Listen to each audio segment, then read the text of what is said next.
नमस्कार दोस्तों। आज फिर मैं अपने चैनल के माध्यम से आप लोग से रूबरू हो रहा हूँ। आज मैं जो टॉपिक पे वीडियो बना रहा हूँ वो ब्रह्मेश्वर मुखिया जी के बलिदान दिवस पे है। मैं इनके बारे में आप लोग को कुछ बता दूँ। नक्सलवादियों के अत्याचार से किसानों को बचाने के लिए इन्होंने नक्सलियों को उसी की भाषा में जवाब देने के लिए एक सेना का संगठन किया जिसे रणवीर सेना का नाम दिया गया। यह मुख्यतः स्वर्ण जाति के किसानों की सेना थी जिसके खेत खलिहानों को नक्सलियों द्वारा जला दिए जाते थे और किसानों को मार दिए जाते थे। रणवीर सेना का इतिहास हमारे नौजवान साथी अवश्य पढ़ें। रणवीर सेना भारत का शोषित स्वर्ण जातियों का एक किसान संगठन है जिसका मुख्य कार्यक्षेत्र बिहार है। यह जो संगठन था वो अन्य किसान संगठन से भिन्न था। यह मुख्यतः जाति आधारित भूमिहार ब्राह्मणों की संगठन है और इसका मुख्य उद्देश्य सभी प्रकार के किसानों के ज़मीनों की रक्षा करना है। जिन ज़मीनों पर नक्सलियों द्वारा अवैध कब्जा कर लिया जाता था और स्वर्ण किसानों का सामूहिक नरसंहार कर दिया जाता था उसमें ये संगठन जो थी अपना दखल देती थी।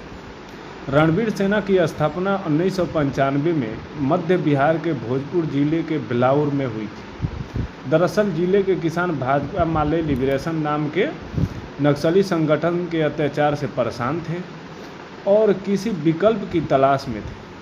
ऐसे किसानों ने सामाजिक कार्यकर्ता की पहल पर छोटी छोटी बैठकों के जरिए एक संगठन को तैयार किया जिसे रणवीर सेना बोला जाता है।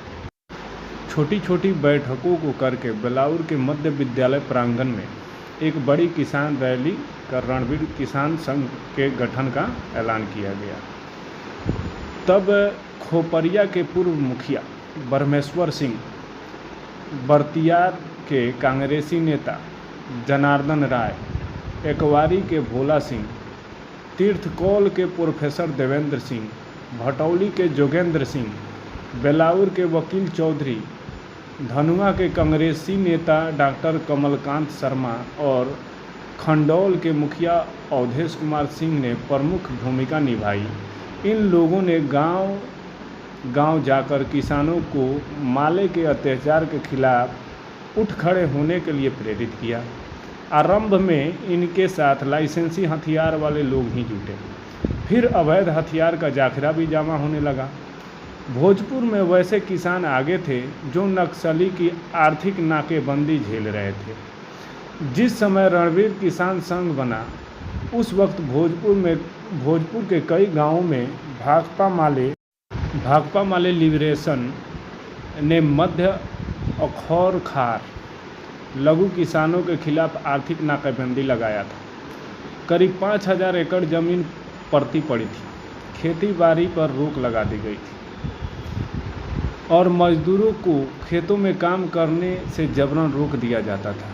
कई गांवों में फसलें जलाई जा रही थी और किसानों को शादी ब्याह जैसे समारोह आयोजित करने में दिक्कतें आ रही थी।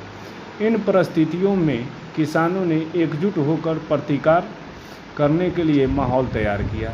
रणवीर सेना के गठन की ये ज़मीनी हकीकत है। भोजपुर में संगठन बनाने के बाद रणवीर सेना ने पहला प्रतिशोध सरधुआ गांव में लिया जहां एक साथ 5 नक्सलियों की हत्या रणवीर सेना कर दी। बाद में तो नरसंहारों का सिलसिला ही चल पड़ा। बिहार सरकार ने स्वर्ण की इस सेना को तत्काल प्रतिबंधित कर दिया, लेकिन हिंसक गतिविधियां जारी रही। प्रतिबंध के बाद रणवीर संग्राम समिति के नाम से इसका हथियारबंद दस्ता विचरण करने लगा। दरअसल भाकपा माले ही इस संगठन को रणवीर सेना के नाम दे दिए थे और इसे स्वर्ण सामंतों की बार्बर सेना कहा जाने लगा। एक तरफ भाकपा माले का हत्यारा दस्ता खून बहाता था तो प्रतिशोध में रणवीर सेना के लड़ाके भी खून की होली खेलते थे। करीब 5 साल तक चली हिंसक प्रतिहिंसा की लड़ाई के बाद धीरे धीरे शांति लौटी, लेकिन इसी बीच मध्य बिहार के जहानाबाद, अरवल, गया, औरंगाबाद, रोहतास, बक्सर और कैमूर जिले में रणवीर सेना ने प्रभाव बढ़ा लिया। बाद के दिनों में राष्ट्रवादी किसान महासंघ नामक संगठन का निर्माण किया गया। महासंघ ने आरा के रमना मैदान में कई रैलियां की और सार्वजनिक कार्यक्रम भी हुए। जगदीशपुर के इचरी निवासी राजपूत जाति के किसान रंग बहादुर सिंह को इसका पहला अध्यक्ष बनाया गया। आरा लोकसभा सीट से रंग बहादुर सिंह ने चुनाव भी लड़ा और 1 लाख के आसपास वोट पाया। रणवीर सेना के संस्थापक सुप्रीमो बरमेश्वर सिंह उर्फ मुखिया जी पटना में नाटकीय तरीके से पकड़ लिए गए। पकड़े जाने के बाद वे आरा जेल में रहे। जेल में रहते हुए उन्होंने भी लोकसभा का चुनाव लड़ा और 1.5 लाख वोट लाकर अपनी ताकत का एहसास कराया। आज की तारीख में रणवीर सेना की गतिविधियां बंद सी हो गई हैं। वर्तमान में अगर कुछ झलक दिखती है तो वह है श्रीमान आशुतोष कुमार, जो इसके बताए हुए रास्ते पर चलकर समाज के साथ खड़ा रहने का प्रयास कर रहे हैं। बहुत दुख की बात तब हुई जब हमारे संस्थापक बरमेश्वर मुखिया जी का अपने ही समाज के लोगों के हाथों मार दिया गया। कितनी दुखद बात है, जो व्यक्ति समाज के लिए हजारों दुष्टों का हत्या किया उसको अपने ही लोगों साजिश से हत्या करा दी। आज ही के दिन गांव में ही सुबह सुबह टहलने के दौरान गोली मारकर हत्या कर दी गई। मामला सीबीआई के पास है, लेकिन नीतीश और लालू के शासनकाल के कारण हत्यारा का पता अभी तक नहीं चल पाया।